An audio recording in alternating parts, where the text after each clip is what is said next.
Salut à tous, aujourd'hui nouveau smartphone, nouveau test. Donc aujourd'hui on se retrouve avec le VK World T1 Plus. Voilà, donc on va commencer de suite par la boîte comme d'habitude. On a une silicone ici offerte, voilà, un peu perforée ici, un peu granuleuse. Voilà, c'est bonne qualité, elle arrive un petit peu pliée ici en bas, mais bon, rien de méchant. Petite silicone.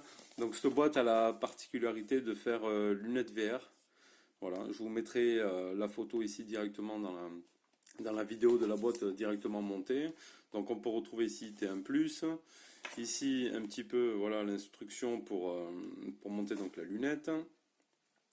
Ici pas grand chose, voilà, une boîte un petit peu originale. Donc ici voilà vous aurez directement la partie lunette, des protections sur le téléphone. Hop, on ouvre ici la boîte.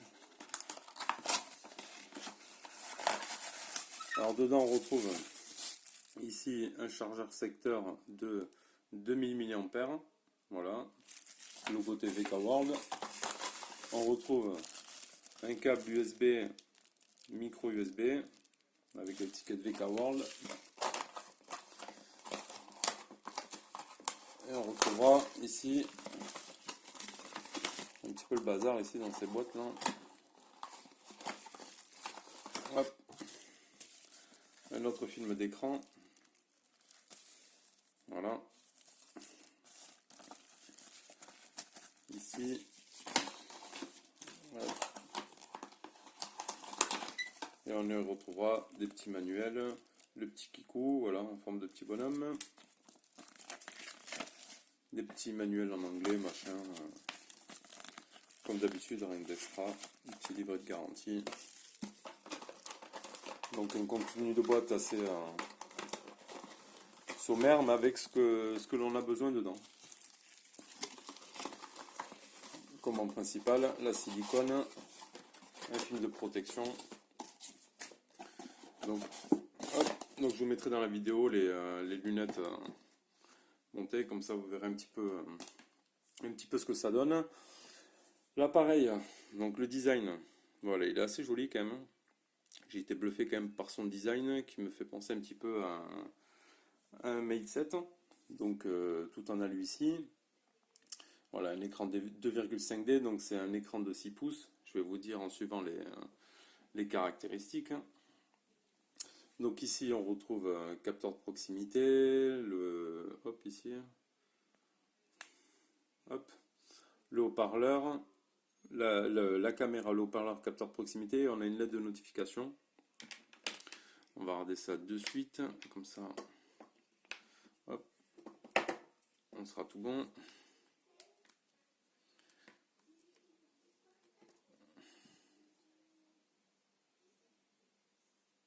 Alors, est-ce que je suis bien branché ici? D'ailleurs, j'ai même plus de batterie. Hein.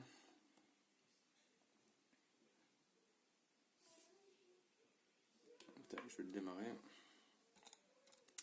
Ici, les grilles de haut-parleurs qui sont juste à droite. USB, micro USB. Volume power. Le tiroir SIM. Donc double SIM et micro SD. Le jack. Et bouton volume plus moins. Voilà, une assez bonne qualité, quand même une bonne finition. Ici sur l'arrière, l'appareil photo, donc c'est du Sony, flash LED et un capteur d'empreinte qui marche plutôt pas mal. On va revoir ça après dans le test. Hop, allez, on passe à la suite. Allez, donc voilà, l'appareil démarré. Donc je vais vous montrer donc, comme je vous disais, hop, ici la lettre de notification, donc verte. Elle change de couleur par rapport aux notifications, elle sera bleue, etc., etc. Alors, les caractéristiques avant de commencer. Donc, c'est le VK World T1+. Voilà, un smartphone de 6 pouces avec la 4G. C'est un MT6735 en quad-core 1 GHz, 2 Go de RAM, 16 Go de ROM, caméra de 13 mégapixels à l'arrière et de 5 à l'avant. Donc, en ce qui concerne les bandes, donc il fait 2G, 3G, 4G comme je vous ai dit. La 4G, il y a la 800, 1800, 2100, 2600. Donc il est full 4G Sur ça, il n'y aura pas de problème. C'est du Gorilla Glass. Je ne sais pas si c'est le 1, 2, 3. Voilà, donc le Bluetooth 4.0, etc. On verra un peu plus en détail par la suite. Le capteur d'empreinte. Donc j'ai rentré mes empreintes ici. Voilà, sur l'écran de verrouillage, on n'a pas besoin donc d'allumer l'écran ici pour le déverrouiller. Hop. Il a un petit temps, mais il fonctionne ici à tous les coups. Il n'y a pas de souci. Ce capteur d'empreinte, il a la particularité, pardon, en faisant des gestes ici de balayage, on peut changer ici les pages en fait. Voilà, on peut passer de la page 1, page 2, page 3. Voilà. Juste avec le capteur d'empreinte ici en balayant de droite à gauche. Voilà, c'est plutôt sympa, c'est plutôt pas mal. Voilà. Allez, l'appareil démarré. Donc on retrouve, on voit de suite un très bel écran. Honnêtement, j'étais quand même assez bluffé par la qualité de l'écran. La luminosité est vraiment très forte. Je ne sais pas si on va bien le voir, mais même si je diminue, elle était quand même assez... Hop, elle marche plutôt pas mal. L'écran c'est joli, on va voir un peu plus en détail après. Donc ensuite, le téléphone est OTG, oui, on va le voir de suite. Voilà, donc la clé elle est mise, vous voyez bien, préparation de la clé, il n'y a pas de souci, il est bien OTG. Les boutons ne sont pas rétro-éclairés, ils sont sur l'écran d'accueil ici directement. Voilà. L'aide de notification, on a dit oui. Les poids et les dimensions, je vais vous les mettre ici directement dans la vidéo en image. Il n'y a pas de souci. Alors on passe de suite à l'écran. Hop, l'écran. On va se mettre display tester. Ici. Plus tard. Donc on est sur du 1280 par 720. Voilà. Je vais baisser encore un peu plus parce que sinon... Peut-être pas trop non plus. Voilà. Les pixels.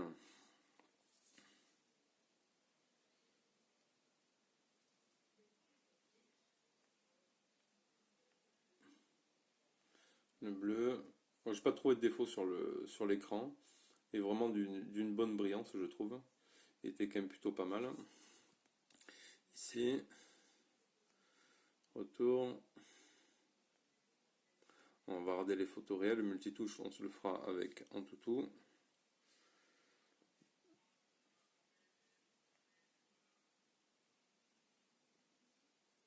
Après, en prise en main, il fait vraiment qualité. Franchement, il a un joli gris. Il est super beau comme téléphone.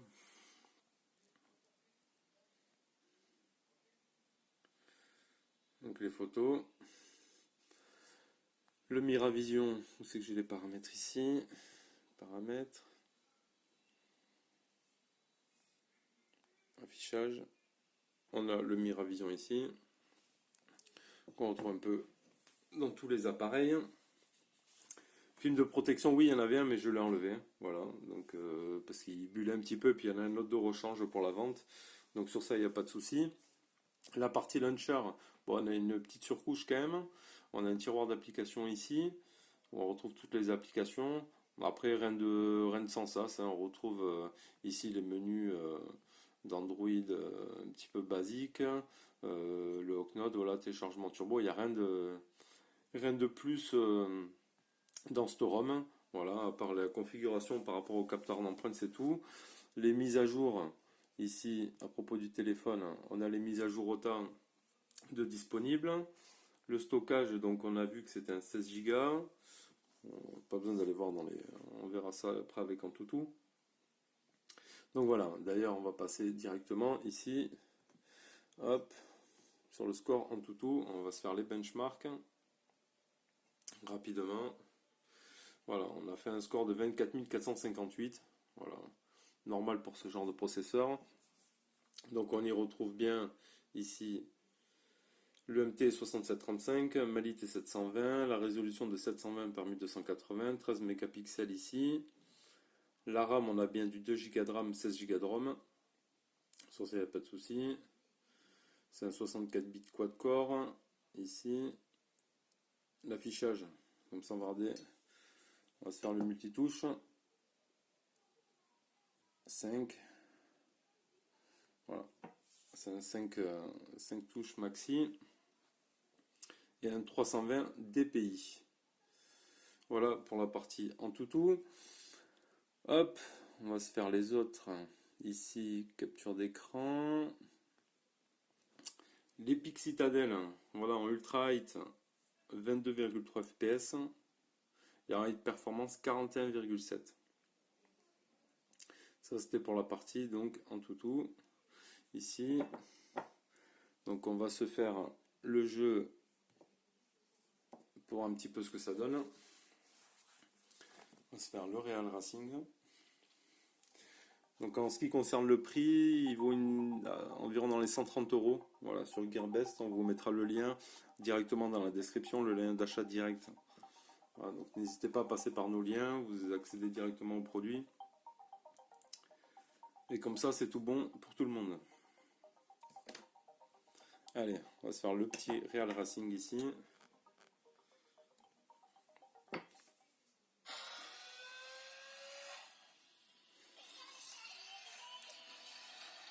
Au moins avec un 6 pouces, on est plutôt pas mal hein, en termes de jeu. Hop, on va baisser un petit peu ici. Allez, tac. Gauche, droite. On tape. Ok. Moi je me mets en vue extérieure, j'aime bien.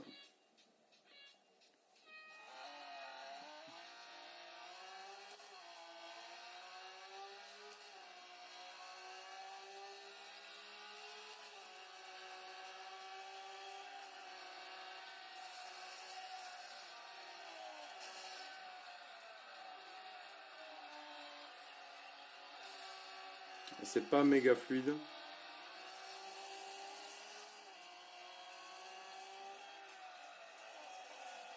C'est un peu bizarre même, on dirait que c'est un peu ralenti, accéléré, je sais pas, ça fait un peu... C'est pas le tip top. Mais bon, ça fonctionne quand même, il n'y a pas de... Il n'y a pas de temps mort non plus. Mais c'est pas non plus la folie. Hein.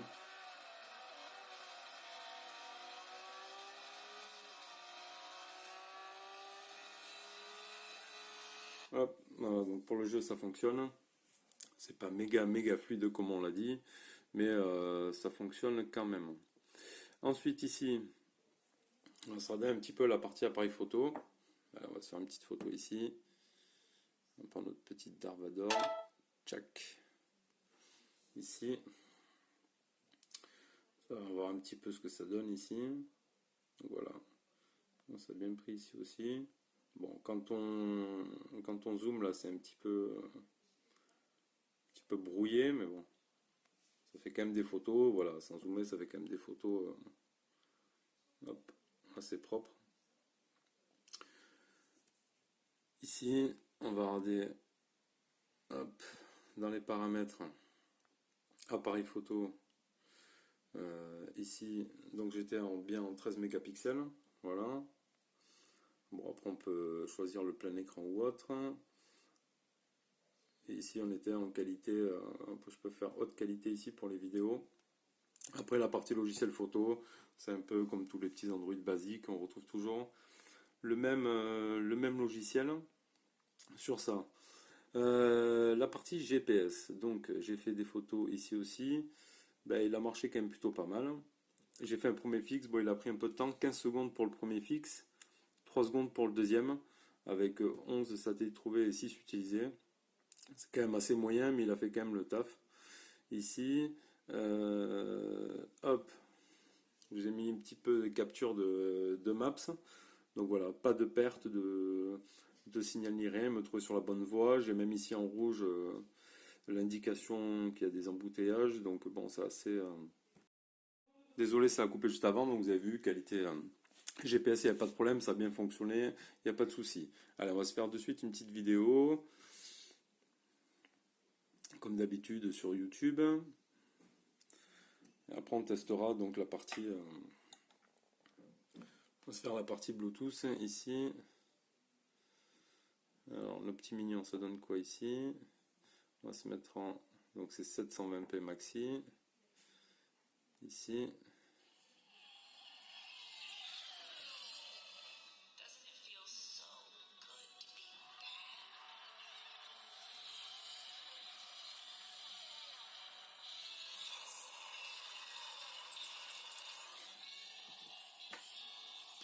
c'est quand même plutôt pas mal. On a quand même des bordures ici noires. Mais bon, c'est quand même plutôt sympa. Allez, on va s'essayer ici. On va se le faire en Bluetooth. Ici, activer. Hop. Mi speaker.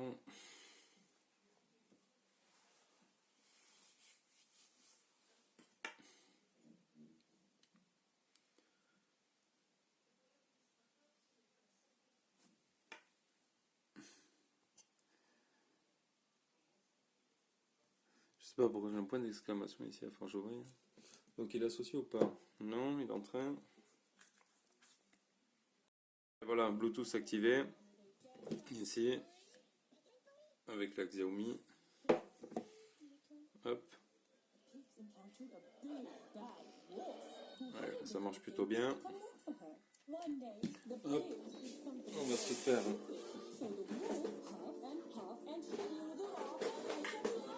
On va se le faire en jack.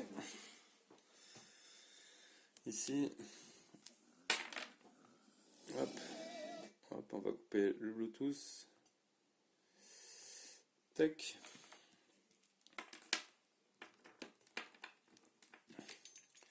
Ici. Ici. Auxiliaire. Hop.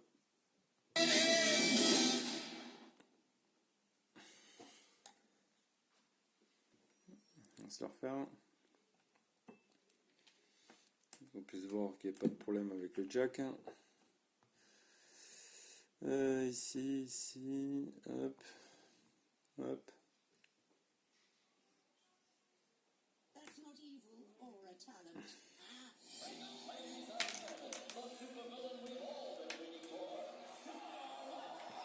Voilà. Le jack fonctionne, il n'y a pas de souci. Impeccable.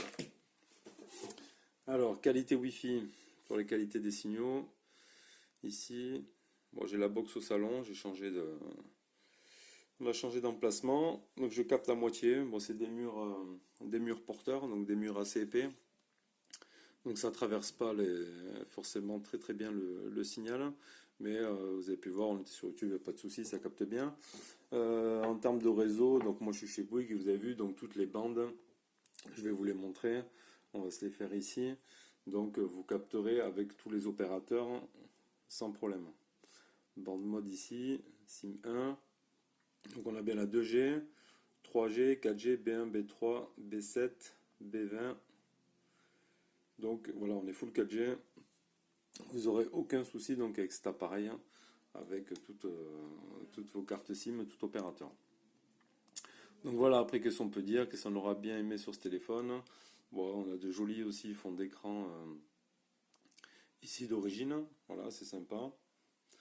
Un launcher, un logiciel plutôt bien, qui reste quand même sur du stock, mais un petit peu amélioré, assez léger. Ici on a le multitâche, voilà. Il réagit quand même plutôt pas mal, voilà, c'est pas lent, il n'y a pas de lag. Voilà, moi je l'ai utilisé une bonne semaine, c'est plutôt sympa. Ce capteur d'empreinte qui marche bien, qui sert aussi comme ça une main. Voilà, on peut changer les pages et c'est plutôt bien. Donc voilà ce qu'on aura bien aimé. Un petit prix quand même, hein, 130 € voilà, pour un 6 pouces. Avec un joli écran comme ça. Hop, de la 4G et tout ça, c'est quand même plutôt bien quoi. Et surtout, voilà, une bonne finition. VK World commence à faire de bons produits quand même.